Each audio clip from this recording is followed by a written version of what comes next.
Friends, welcome. Thank you very much for joining us at an unusual hour at IDRC, but it was set to suit our guests, and we're really thrilled to have them here with us today. It's an unusual event because it focuses on a community within Canada. Usually at IDRC, we focus on communities abroad. So we're delighted to have the opportunity to look inward for a change at such an interesting community on the occasion of the publication of a book, which marks the 50th anniversary of relations between Canada and Jamaica pursuant to Jamaica's independence, and it's a project that's been championed by a very dynamic individual in Ottawa that many of you will know, the High Commissioner of Jamaica, Sheila Sealy Monteith. It's a project that, working with others, she has done a great deal to bring about. A bit later, we will be speaking with the co-editors of the book, who I will introduce shortly. But first, I want to turn over the podium to High Commissioner Monteith to tell us a bit about the genesis of the project with which she had a lot to do. Sheila, over to you.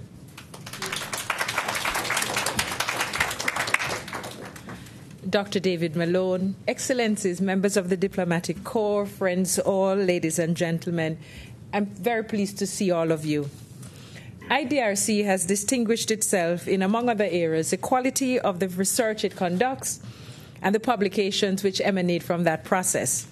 Its president, Dr. Malone, is himself renowned for his professional accomplishments in several fields, including that of diplomacy. Yet, I still do not know if the IDRC has been able to grasp the significance of its association with the process and the outcome of this publication. The celebration of the 50th anniversary of Jamaica's independence and of the formal establishment of diplomatic relations between Canada and Jamaica unfolded in Canada in a way that has no precedent. That we should have completed the entire exercise with the publication of not one, but two books, and both of them are outside, dedicated to exposing the contribution of a population of just under 250,000 is even more of a feat. This second book, Jamaica and the Canadian Experience, a Multiculturalizing Presence, is for me the acme of the year's activities. When I first broached the idea to the IDRC and to Professor James, I had in mind using it as a tool, a mechanism, if you will, to seek to justify to the Canadian taxpayers and policymakers how their money was being spent in the context of the furtherance of bilateral relations and the provision of international development assistance. I thought that given Canada's relations with Jamaica, the experiment would be a guinea pig of sorts, an example of what could be done in relation to other countries. It is my humble view that what we got in the end offers a far wider appreciation of Jamaica's relations with Canada by exploring the depth and breadth of the presence and contribution of one of the groups of people which together form the whole of the multicultural experience underway in Canada. I am extremely proud of this outcome, as I have learned far more than I thought about what our people have been able to accomplish and the hurdles which have been crossed in order to do so.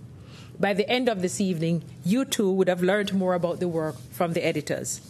Suffice it to say that you cannot help but be struck by the not exhaustive list of 60 Jamaicans who have represented Canada in various sports at the international level, and what that association has done to leapfrog them into their professions of choice. It will be difficult not to be amazed by the revelations of the power of the Jamaican language, the patois, even when spoken by Jamaican Chinese, on the psyche not just of Jamaicans, but on other youth communities in Toronto. You cannot but be impressed by the repeated examples of the excellence in the natural disposition of the Jamaican persona, whether they are the domestic worker or the educator. Resilience is a word which will leap easily to the mind in reflecting on how this group of people responded to challenging circumstances, be they the cold climate or racism. You will have reason to take another look at those whom we may overlook simply because they are part of the fabric of this country, and we tend to view the whole rather than the various patterns which form the complete garment. This goes for Jamaica as much as for other communities that form part of this society. I am grateful to the IDRC for its decision to support our 50th anniversary celebrations in such a positive and meaningful way, one which leaves a record for posterity. I thank you, David, and your team for organizing this important launch. I am very pleased that the two editors, Professors Carl James and Andrea Davis, were able to join us, both of whom are from York University. And that in the audience, and I expect him to be here shortly, one of the contributors from Ottawa, Ewart Walters. I look forward to an informative evening, and I'm sure you do too. Thank you so much.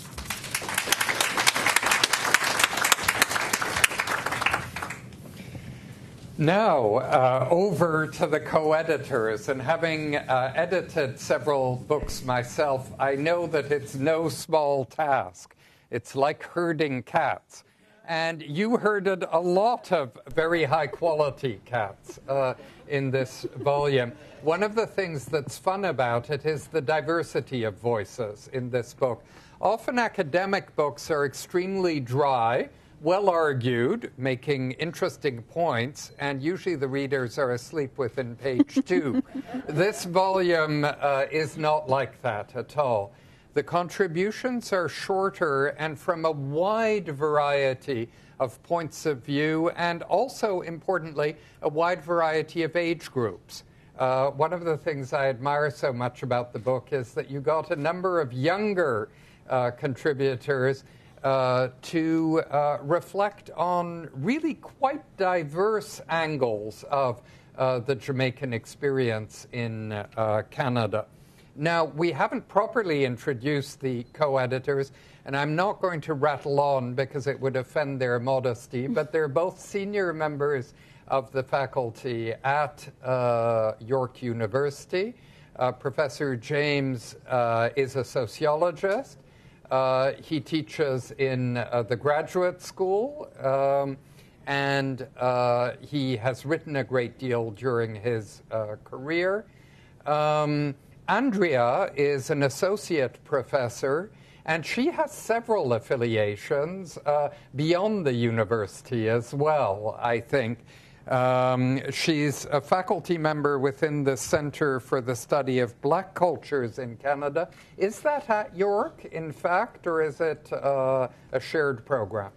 It is an idea in York, at York, that we're still trying to develop. But I work more closely with the Center for Research on Latin America and the Caribbean, where I'm the interim director currently. Terrific. Good. Well, having disposed of CVs summarily, because we want to get on with substantive chat, I'm going to ask the editors successively and briefly to tell us what struck them most about the project, because they will have read everything, not in the way the rest of us will, but with much greater care. And so turning first to you, Carl, would you tell us what struck you most about the substantive contributions in the book? One of the interesting things is that we have an idea that, about the book. We had some subject headings that we shared with the contributors and said, these are some of our interests, and these are some of the things that we think we'd like you to reflect on. What would you want to come up with? So the idea that they were able to come up with their own areas, that struck me. So therefore, some of those areas we would not have sat down and talked about before. So it was interesting for us to hear them reflect on how patois or language is understood and practiced and experienced both in Jamaica and in Canada and in England and in the U.S. It's also important to hear about the medical person who came from Jamaica to first to BC, Vancouver, then to New Brunswick, and then to Toronto, and now to Queen's University. And it's also interesting for us to hear how second generation kids who are born of Jamaican parents reflect on Jamaica. Sometimes they've only been to 3 or 4 times, or Jamaica they've been to many times, but reflect on Jamaica and reflect on their own space as Jamaican Canadians or Jamaicans or Canadians of Jamaican background living in Canada. So that struck me. It gave me the diversity, the differences, and it captured the complexity of the community that we really wanted to capture. Great. Andrea, what struck you? The thing that struck me the most was the eagerness of people to tell their stories and to contribute. You talked about how difficult it is to put together an anthology, and I actually joked with Carl today and said, this must be the easiest book you ever worked on, because we asked people, and everyone we asked wanted to be there, wanted to be a part of it. I think that Jamaicans in Canada, or Canadians who are influenced by Jamaica, really wanted to take the opportunity to reflect critically on what it meant to share those two spaces, and they wanted to share those stories with people who were interested and wanted to listen. And so in some ways I feel really honored to be part of that process, to have facilitated that process. I'm picking up on one of the points of the eagerness of contributors, and I usually tell the story that one of the contributors whom we wanted to write, and I got in touch with them. And usually, as you said earlier, sometimes it's difficult to get busy professors or scholars to sit down and write. And as she said to me, yes, I really want to do it, but I don't have any time. So I called her back in a month, and then she didn't have any more time. And that was one of the things, her mother's impending death was happening, and she didn't have any time then. So I allowed 2 months to pass and called her, do you want to do it now? She said, I'm really interested, but I don't feel I can really do it. And then I engaged her in conversation about what are some of the things that you remember from your mom? What are some of your things you treasure about what your mom left for you? And so we had these long conversations. I said, okay, why don't you do this for your mom? And so we have a chapter from her. Terrific. Now, one thing that came up earlier today, and will be going out to the audience soon so that you can engage the editors of this project, was there's quite a lot of history, in fact, in the book. Even the young people are very alert to history, the young writers in the book. And Carl, you were describing patterns in Jamaican migration to some of us earlier today. And you were also making the point that many of the earliest Jamaicans to come to Canada came here as a servant class, so to speak. And I wondered if you'd talk a bit about the wider patterns of migration and also this sort of first very brave crop of Jamaicans who came to Canada in a role that nobody would necessarily seek out. Yeah.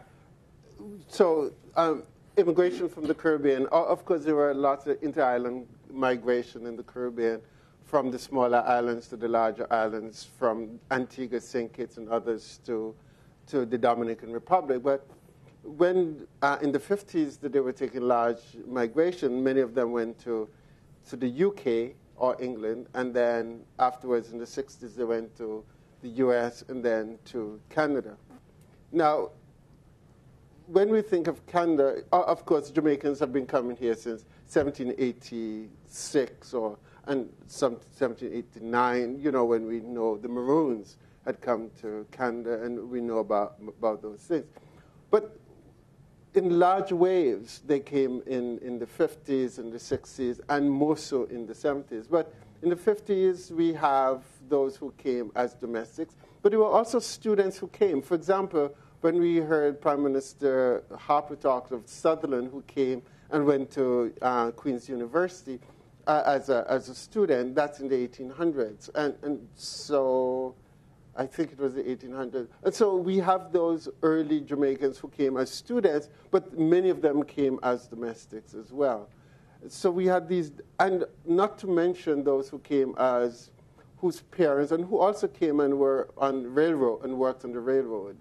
And so when we hear of them, we would see how they were the servant class. But at the same time, they came with a determination, hoping and looking for possibilities in life and opportunities that they thought that they would not have had in Jamaica. But at the same time, they understood that Jamaica was their home, and they got the impetus and the possibilities and the ideas of how to make it in life by their roots, whether it's urban Jamaica or in rural Jamaica. And so we have that. And so up today, we see the remnants of that migration pattern and what that has happened. And perhaps in the discussion with participants, we can come back to the reality that Jamaicans in the 50s or 40s might have been more inclined to go to Britain and eventually the United States, and that Canada was in a way a later wave in terms of large numbers of migrants than were those earlier ones, and the extent to which the experience in Canada replicates or doesn't experience in the UK or the United States. But I wanted to come to Andrea, and perhaps something the High Commissioner mentioned in passing very diplomatically that you might be less diplomatic about, and that is that new migrants to Canada, particularly migrants of color, encountered very difficult circumstances often, and that comes out in the book, not as something vindictive, but as something that Canadians need to know about, need to reflect on, because certainly it's been a reality for the Jamaican community, particularly when it started arriving in larger numbers. So, Andrea, what could you tell us about that, perhaps? Well, we probably don't think about this much, but I think migration is always a kind of trauma. That it's always difficult for you, no matter who you are or where you go. It takes you out of your comfort zone, out of your skin, out of your place, your space of comfort, and forces you to learn a new cultural language, to learn how to perform all over again in a new environment. So it's always difficult. One of my colleagues, Cecil Foster, who's a Bayesian and who teaches at the University of Guelph, argues that Caribbean immigrants have all, what he says, sold ourselves into colonialism, which is a kind of interesting idea. But when he references Canada in particular, he points out that Caribbean immigrants, those of us who end up in Canada, are in many ways very different from those immigrants who went to Britain, say, in the 40s and 50s, where it was the only place to go, and so you didn't have a lot of choice, or immigrants who went to the United States shortly after that. Caribbean immigrants, Jamaican immigrants who choose Canada tend to do it strategically. So we look at the landscape and we decide in the 1960s, 70s, whenever, that, okay, Britain is not the location anymore. We could go to the United States, but it's a different kind of space. It can be a little bit scary, right? Depending on who is in power and what the political language is at any given moment. But Canada, now there's a possibility. There's a space where we can perhaps contribute and participate in a certain kind of way. And I think that for many of us, it's the disconnect between what we hope for and anticipate and then reach into that realization.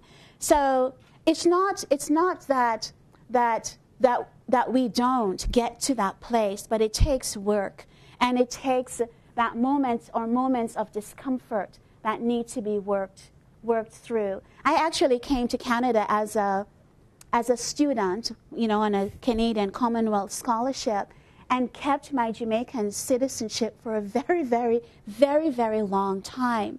And then after 9/11, when it became really difficult to travel, I became a Canadian. But there was something in that moment of becoming a citizen of this country that really forced me to reckon with my physical being in this space for as long as I had been here.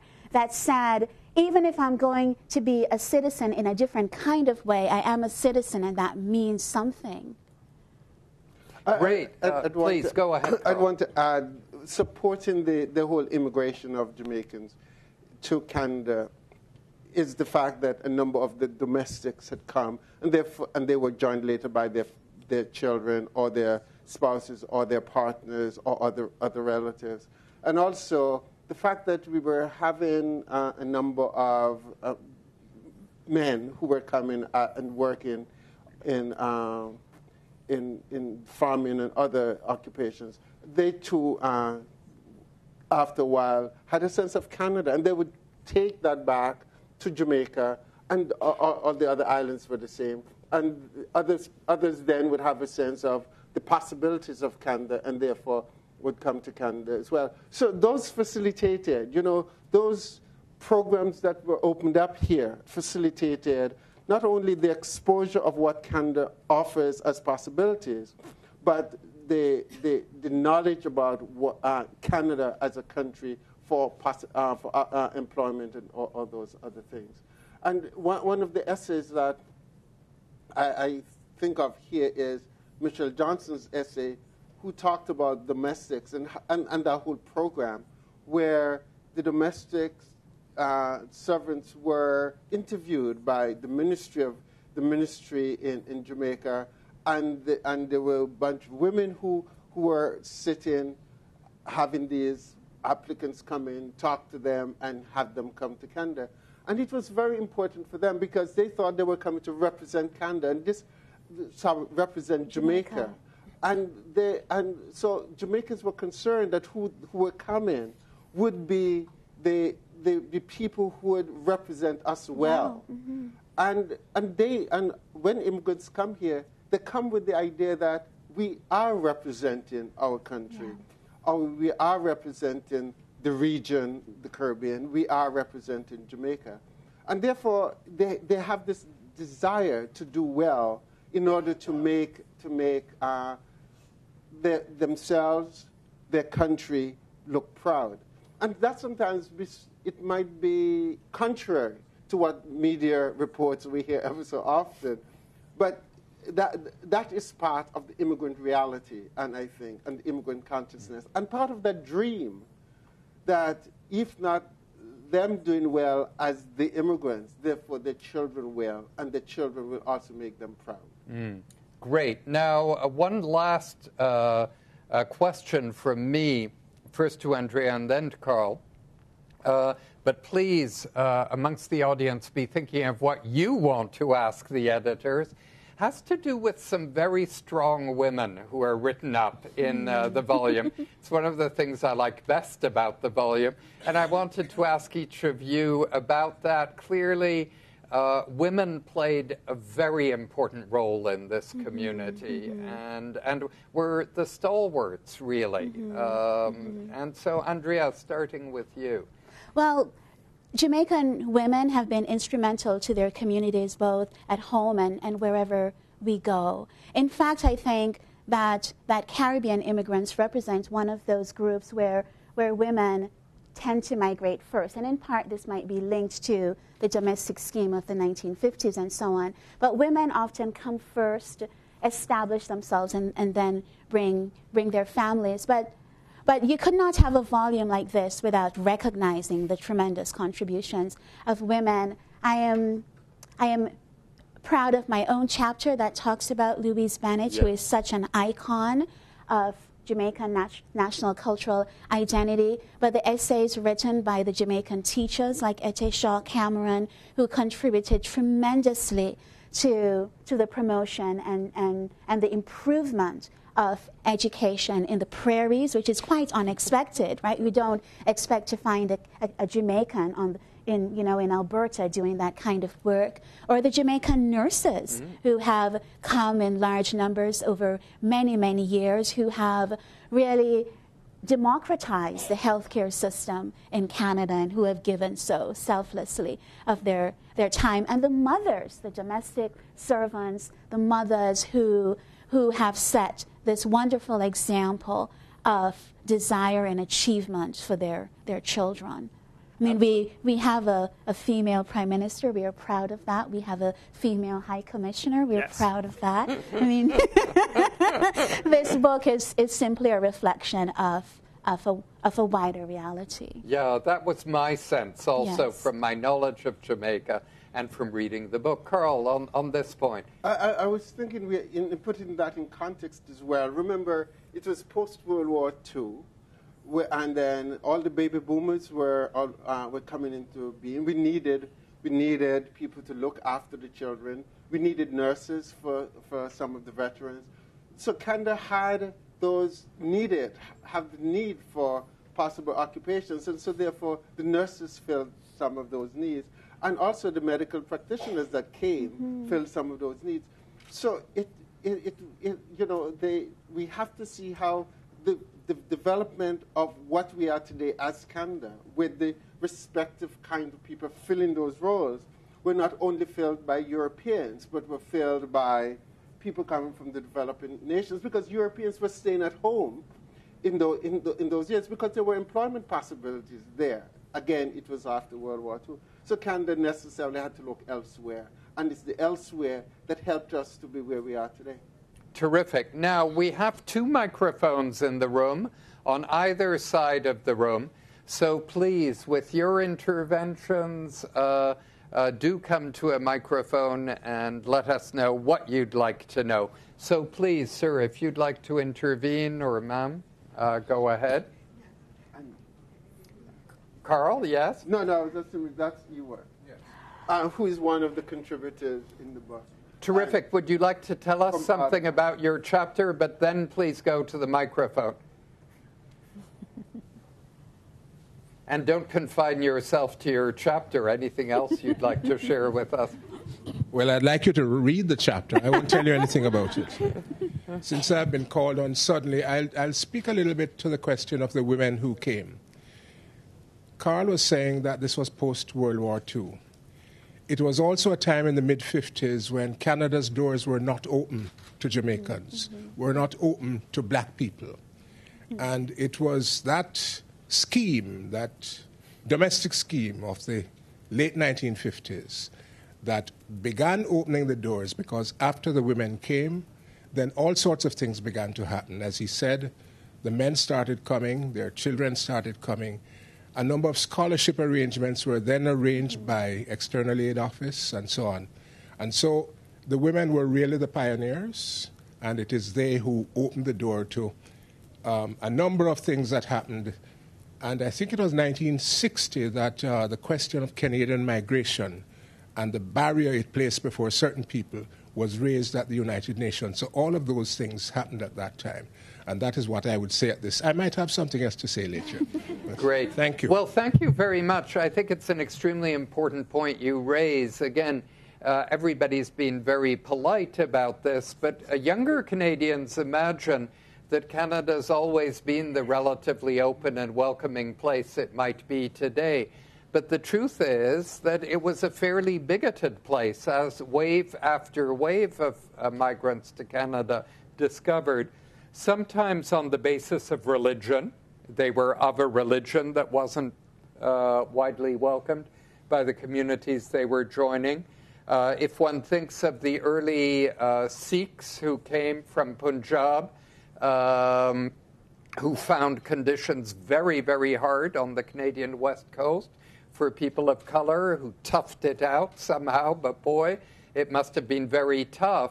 And actually, the sort of more pluralistic approach to society that we've adopted in Canada is quite a recent thing. And because history isn't always taught in Canada quite as rigorously as it might be for those of us who are interested in history, I think many Canadians aren't actually aware of what the past of our country was like for many of our citizens of today or their descendants. So thank you so much for making those important points as gently as you did. Sheila, over to you. I'm filling a gap. Jamaica's motto is... Microphone, it may not be on. You. No, it's on. It needs to be pointed up. Okay, I will go down to it. Great. I think it's on now. I could hear us. Excellent. Jamaica's national motto, out of many, one people. And that suggests that we ourselves have lived a multicultural experience at home.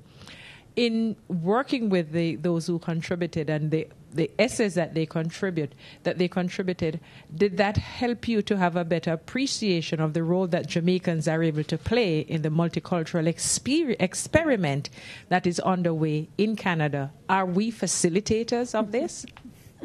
Great question. One of the things that we did when we set about to write the book was we wanted to show the diversity of Jamaicans, and that Jamaicans were not all of African background. We wanted to show Jamaicans that were of South Asian background, Chinese background, etc., etc. Jamaicans who were wealthy and who also financed important symbols in Canada and in Toronto in particular. We wanted to show that. And so we were in capturing that, we wanted to make sure that people got the message from reading the book of that diversity of Jamaicans. So we benefited from learning about the complexity, the different kinds of relationship people have to Canada and to Jamaica, and benefited from the fact that they represented different ideas and different voices in the Canadian landscape of multiculturalism. So therefore, all that's to also say that Jamaica is indeed one of these multicultural societies. It certainly doesn't have a multicultural policy as Canada does, but it lives a multicultural life, and people recognize this multiculturalism as it's lived out. And so I wonder sometimes, as a person working in the area of multiculturalism, is it better to have an explicit policy or allow people to negotiate the differences among themselves and it will work out? I'm not quite sure how, but it's a very interesting question. Trinidad offers a similar kinds of response for me. Great. Andrea, on this?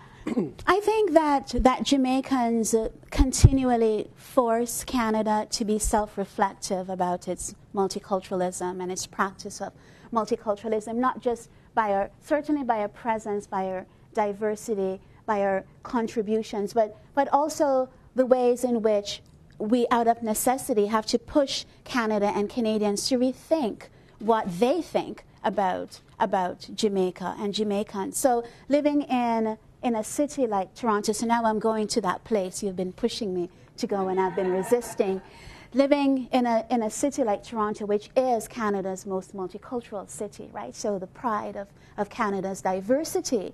Jamaicans are ironically often, or I should say people of color, black Canadians are often homogenized or reduced to Jamaicans, who are then problematized as being a particular kind of troublesome, potentially troublesome citizen, especially young Jamaicans, so that they become the source of blame, right, for any number of issues. And I think that one of the things that this book attempts to do very self-consciously is to interrupt that construction by reorienting Canadians to the large and tremendous and varied contributions of Jamaicans in Canada.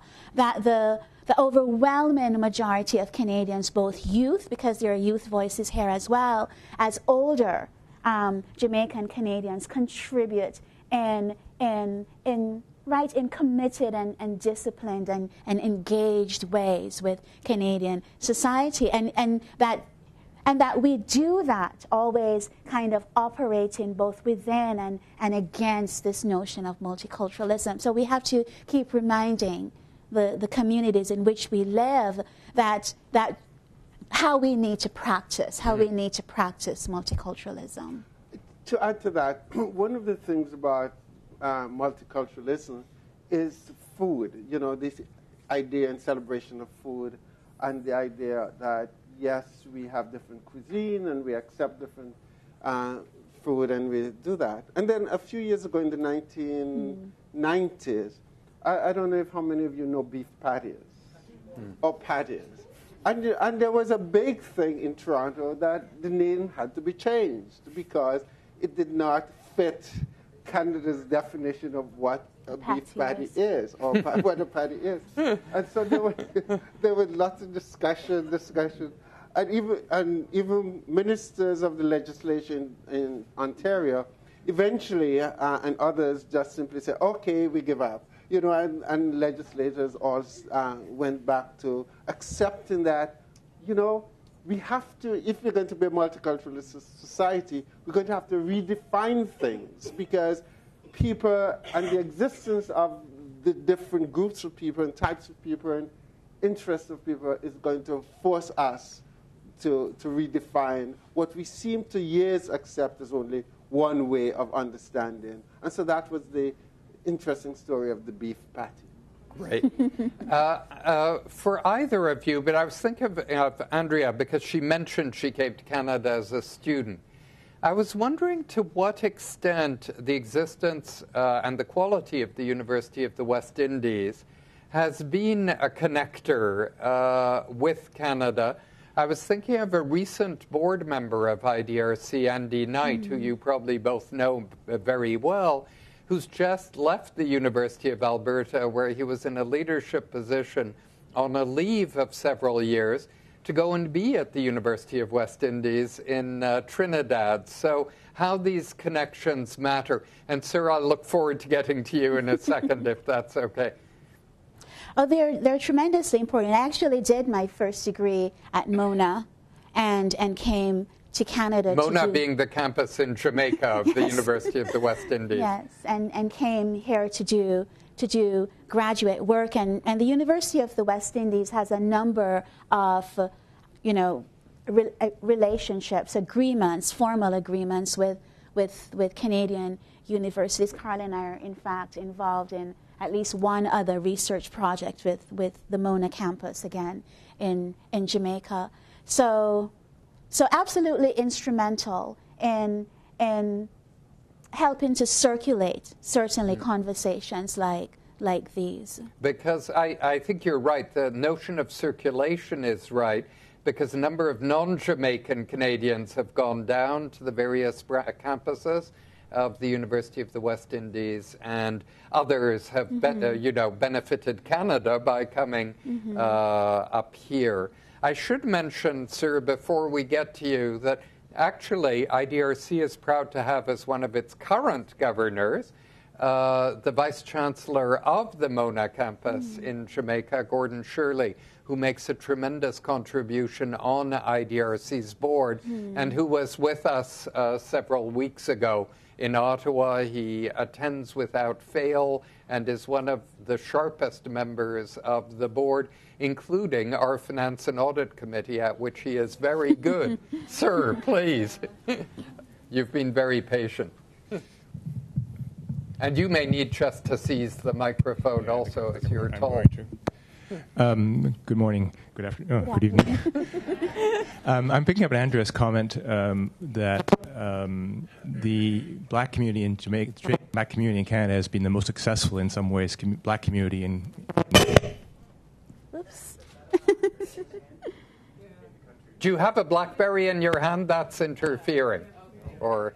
No. No? No, don't think so. Good. No, sounds well. So the Jamaican community has been the most successful black community. In many ways, it's the leadership of fighting for greater black rights in Canada. We know I can name many of us know can name Jamaican Canadians. They've been incredibly important in the fight for racism and the anti-racist movement in Canada, including Somali communities, which Somali communities tend to associate. Oh, what's going on? I apologize for this. Really, it's a problem at our end. We'll get you another microphone.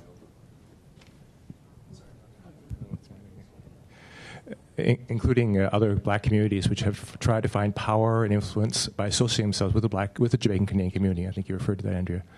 In that sense, the Jamaican community is really important in Canada in moving us to a more egalitarian nation, to a really acceptance of blacks and whites as equal in this country. And I also see the black viewers here, a number of other people that they've been leaders in the city and the country. Though I'm very interested in how the black community becomes more gay positive, and how the black community participates in the movement to becoming a country of also recognizing gays and lesbians within the black community. And I know Carl has spoken of this to some extent. So I'm interested in some comments how the Jamaican community, in its successes, can also be a catalyst in moving the black community to be a much greater, more active part of an egalitarian Canada. Thank you, and our apologies again for the microphone. Thank you for persevering. So Carl or Andrea, who would like to come in on that one? You know, when we were putting the book together, Andrea and I had the conversation. We needed to have somebody who is openly gay or lesbian, write an article very explicitly about that. Unfortunately, we don't have any of that essay. However, there are a number of people, I don't know if more than one, but essays are written about, in very veiled way, not very explicit way, about a gay lesbian. And one of the ways in which I think the writers try to present it is to challenge some of the ways in which Jamaicans have tended to present and deal with sexuality. I'm thinking as I speak about the fact that the Gay Pride Parade last year, I think it was last year, the marshal guy in Toronto last year was a Jamaican person who had got refugee status in Canada. I don't know if you know about that. And yes, and I think that helped to also provide some kind of a reference, some kind of mentorship for other black gays and lesbians in Toronto. I don't know much more about what has happened since then, and I cannot chat more about that aspect of Jamaican contribution. But I know there's a very, very active political group in that area. And you are right. I mean, there are certainly Jamaicans here, Jamaicans in the United States, and Jamaicans at home. I mean, this is a conversation that Jamaicans are having among themselves right now, right? About how to rethink, perhaps, how to reorganize our sense of ourselves in a way that is inclusive of all citizens. It's not necessarily an easy conversation that might have immediate results, but that doesn't mean that there aren't Jamaicans who are involved in those conversations and who are committed to moving it along. I mean, I have written essays where I have been critical of Jamaicans' kind of national, the way in which Jamaica's national identity, culturally especially, through dance hall is one way, tends to write itself in a certain kind of heterosexual, hypersexual, hypermasculine way that women also have to push against, right? So that conversation is taking place. And I could say that we had that conversation this summer at the University of the West Indies, where we were there with some youth discussing issues related to violence. And these were young people between the ages of university students who were grappling with it and how to deal with it and how to confront it in Jamaica. Yeah. Great. Please. And let's hope the microphone doesn't give you trouble. Thanks. One of the panelists... Could you introduce yourself? I'm sorry, I should have asked earlier. Sure. My name's Joanne Novak. I'm a PhD student in migration and development. Very interesting. One of the panelists eloquently described the experience we hear about between having these expectations of what an immigrant might be able to do in the country they're moving to, and then the reality hits. I think the general public sort of has a few narratives that we draw on, the taxi driver, the this, the that, but I would appreciate a more nuanced narrative from some of the work you have about what the Jamaican experience has been in that space of reconciling your expectations and then what the reality was and how they work through that process. Well, I think that it begins always with the constant work that one has to do to help, right, the others around you, the new communities you come into, reorient their own thinking. I mean, immigrants come, like I said before, whoever you are, wherever you come from, you come from a place of security, of strength, most of the times, right? I'm not talking here about refugees. I'm talking about people who move more or less willingly, even if it's for economic reasons, but who make that decision to leave. And you come with these desires, if not for yourself, but for your children. And for people of color, so of course Jamaicans are very diverse, but most of us don't look like white Canadians. And so there's a way in which we're marked immediately as somehow not quite belonging or not being the perfect or ideal citizen, or, maybe just being a recent citizen. And so having to work to first reorient yourself to what that means. So how do I contribute? How do I make this space work for me? How do I realize these dreams? And then how do I make those around me, the communities around me, however I define those communities, understand how or where I fit in or what I want to contribute?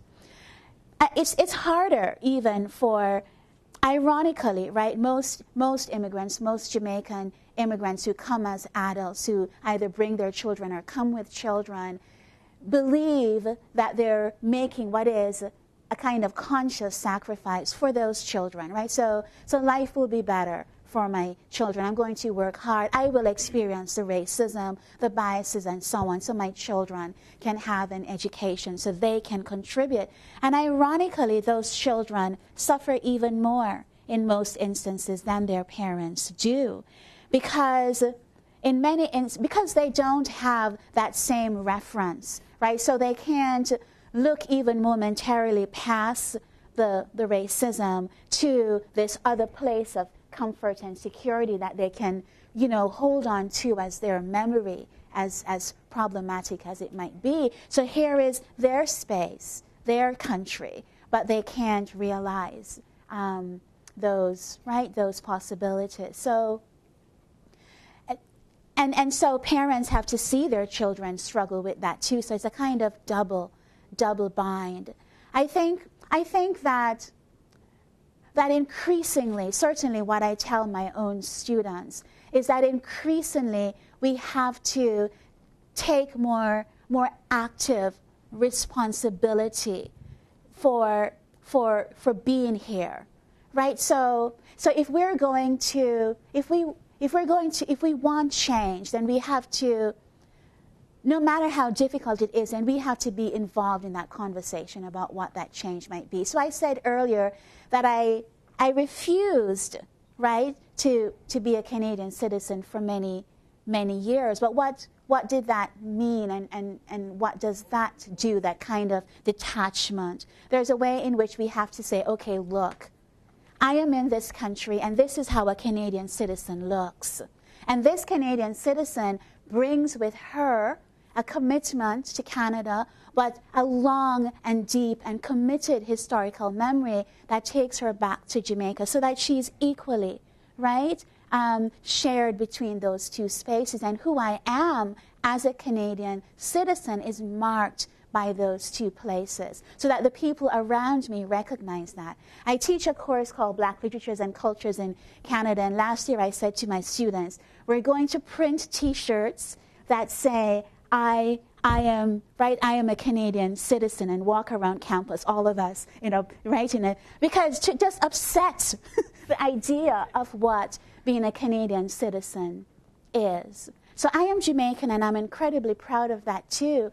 but I need to say vocally and over again that I am a Canadian citizen, because that is more radical, right? In many ways. Andrea, thank you. Carl, anything on this? I was wondering, as Andrea spoke, would it have been possible? No, why did it take this long to think of the possibility of being a Jamaican and a Canadian at the same time? Why didn't you think of within 3 years of, yes, I'm going to get out my Canadian citizenship, and I'm a Canadian because I want people to see me as Canadian, but that doesn't mean I'm not Jamaican. I think there was a feeling of guilt. There really was. You know, for somebody who had been educated at the University of the West Indies, I came here on a Canadian Commonwealth scholarship. You know, I was one of Jamaica's bright children, you know? Jamaicans know what I mean, right?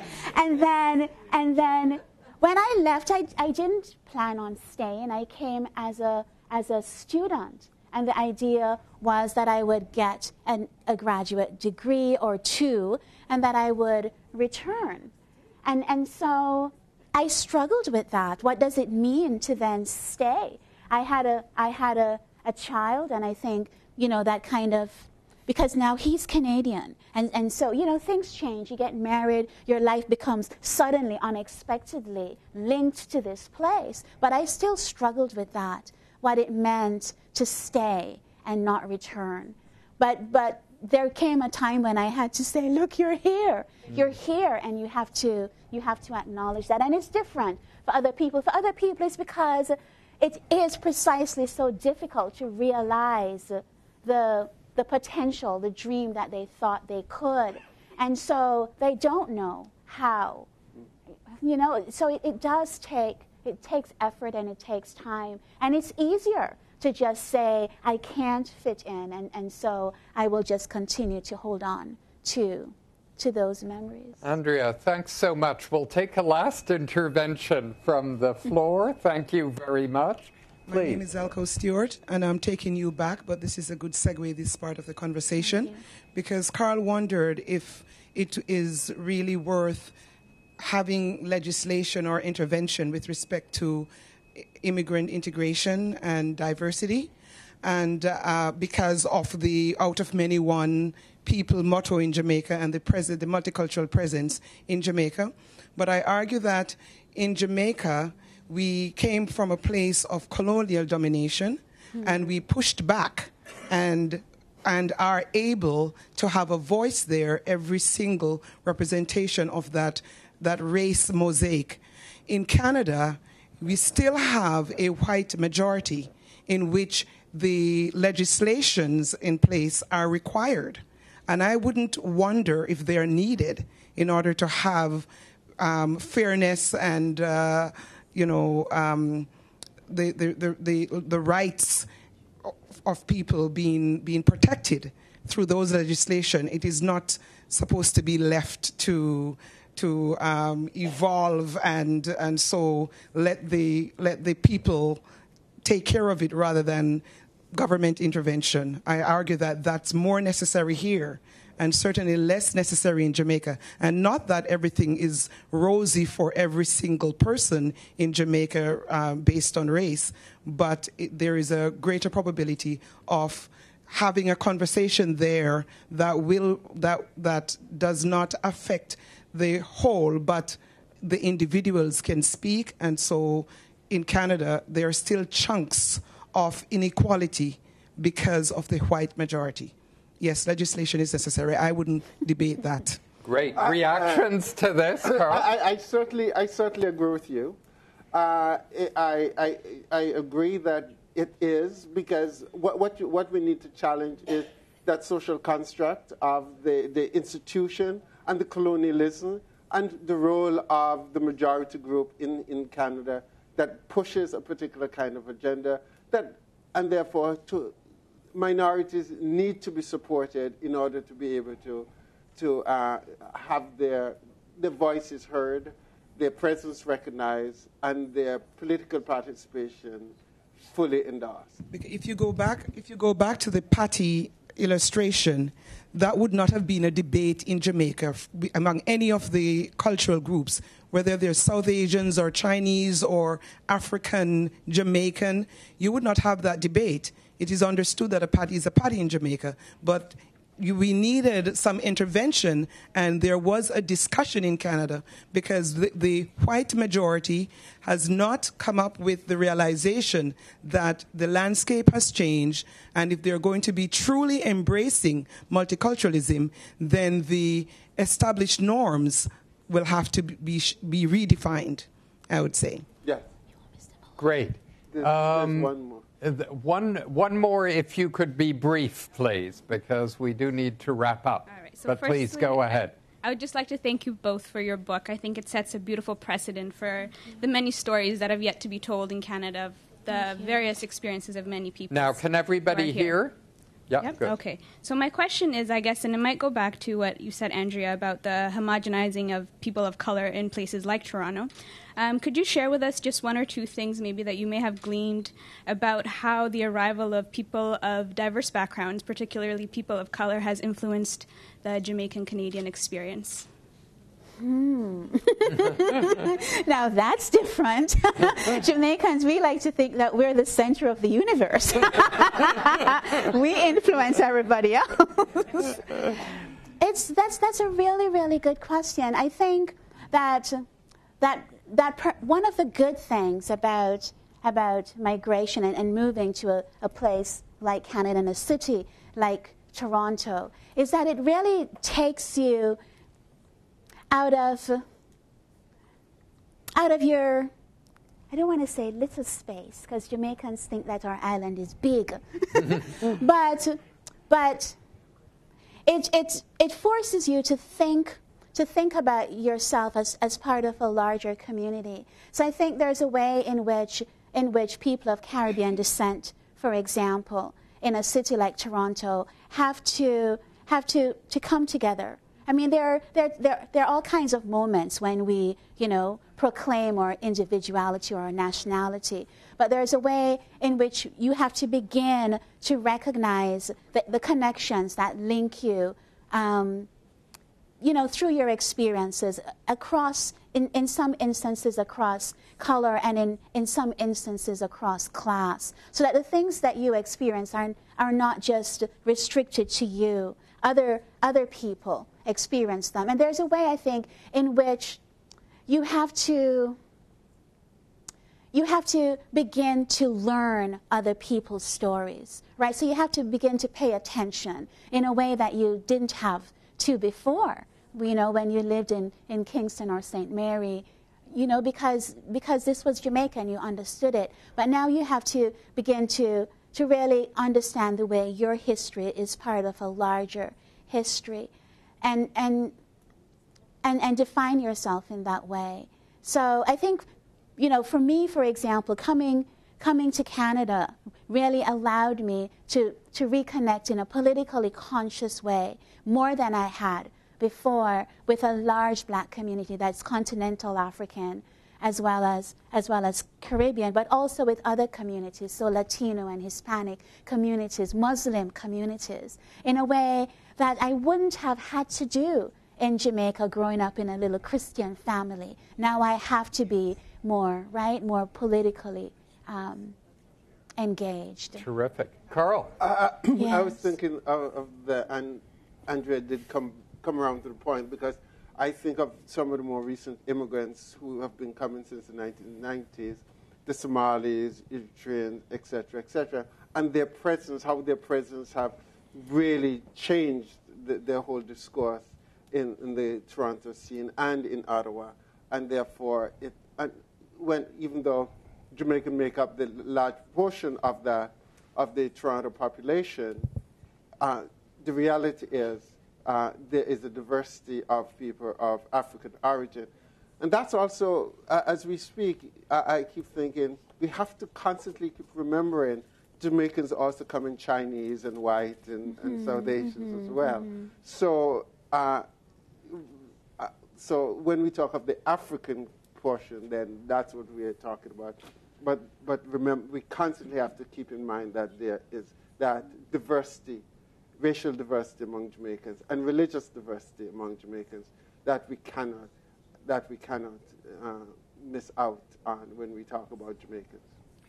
Carl, thank you very much. I think in Canada, of all countries I can think of, one of the positive things about us Canadians is most of us do believe the country really needs migration. But we think that mainly for economic reasons. And I think we don't reflect very much on the contributions that immigrants make to Canada. And the great merit of this book, amongst other great merits, is that it makes clear that migrant communities to Canada make singular contributions that in turn Canada into a country we all like better. And so it's a very enriching experience for Canadians, not just economically, but more widely. Canadian society is a society that we like better because we've benefited from so much migration, and that the migration is not welcomed by everybody in Canada, but very widely welcomed, I think it's fair to say, in Canada. And it was fun to hear Andrea mentioning the contributions Jamaicans have made in unlikely parts of Canada, or parts we might think of as unlikely, but where their contributions were doubtless greatly valued, in fact, and greatly needed. So to the co-editors, thank you very much for being with us, making us excited through your own words over the book, which is available outside, I think. Sheila, thank you so much for championing this project, and not just within the Jamaican community or with the Canadian government. You're a terrific spokesperson for many communities, and we're fortunate to have you in our midst. And, of course, to our participants online as well as in the room, thank you so much for coming on a rather discouraging day outside with early snow coming in. Thank you all very much.